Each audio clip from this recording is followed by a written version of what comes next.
example of what happens in your skin. Now, before we start the animation, just freeze for a second. Just freeze the animation.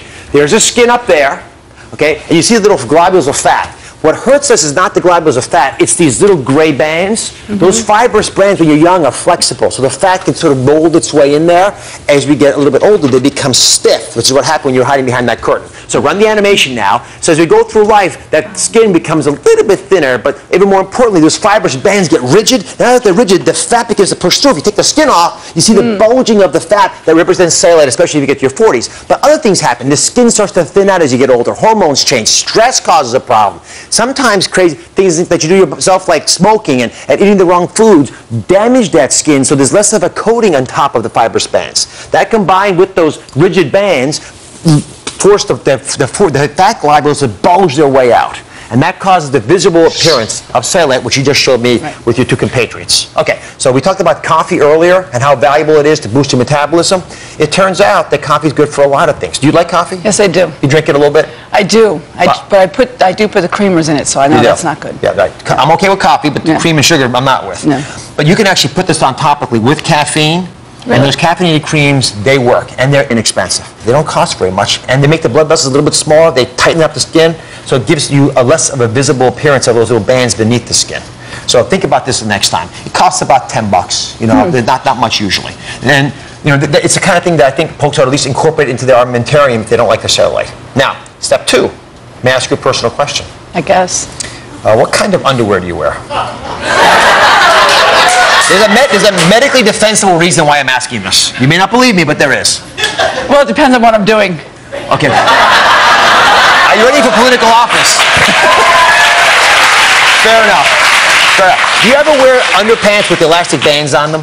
Yes. You do? Those bands are a big problem for me because they constrict the skin and they force dimpling to occur. And so you're training your skin to show the cellulite even more. So you want to wear underwear with no elastic bands. This is a good example.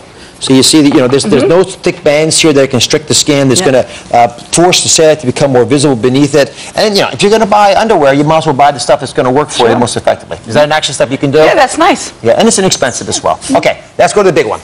No. You ever use facial masks? No. Yeah. But you've heard of people using them? Yes. And they do seem to be effective, actually, if you know what kind to use. It turns out that you can actually make a facial mask that works on your legs. Think about that, folks. A facial mask that works as well for your legs as it might work in your face. It's based on seaweed. So go ahead and put your gloves on. And I'm going to mix it. You're going to apply it. Okie dokes. Is that fair? You got it, yeah. Okay. This is ground seaweed. You can buy it like this at lots of supermarkets now around the country. So add all that seaweed in there. Okay. I'm giving you a little extra here. You having trouble with the gloves? No, okay? I got them. Okay. Then you want clay. There are different kinds of clay, green clay, white. You can clay whatever clay you want. Don't feel that. Describe it to everybody. It's just simple stuff, right? Oh, it's like tapping. Yeah. So you mix it all in there. Again. Magically, then this is the important part. You add a little bit of lime juice. Lime juice is, because it's a little bit acidic, it works like glycolic acid right in the skin as an exfoliant. And then you want a little bit of honey. Honey is an emollient. It moisturizes the skin. Okay? Now, mix it up. It's like you're playing an art project in school, doesn't it? Yeah.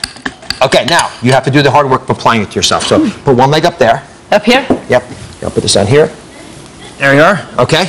Lovely. Lovely. And how am I doing this? Like this? You like that? There, I'll put it over here. You're going to apply it on there like a mask. Very nicely done. Beautiful. There we go. Put it over the areas you don't like. Put one more little batch The whole area I don't like? That's good. No. It's got to sit there for about 25 minutes. So, I've got some plastic wrap here, which I'm going to apply to you. Okay. Wrap you up like this. And as you sit down and watch the rest of the show, I'm going to give us 25 minutes. There you are. Apply that like that. You got it? Yep.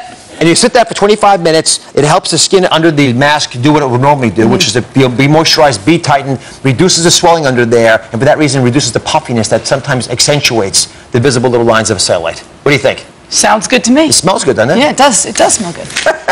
Very nice. Thank you very much. Now, as you sit back with your 25 minutes of waiting, I'm going to do something really cool with the audience. Okay, I'm going to go through all of your purses. Oh. That's right.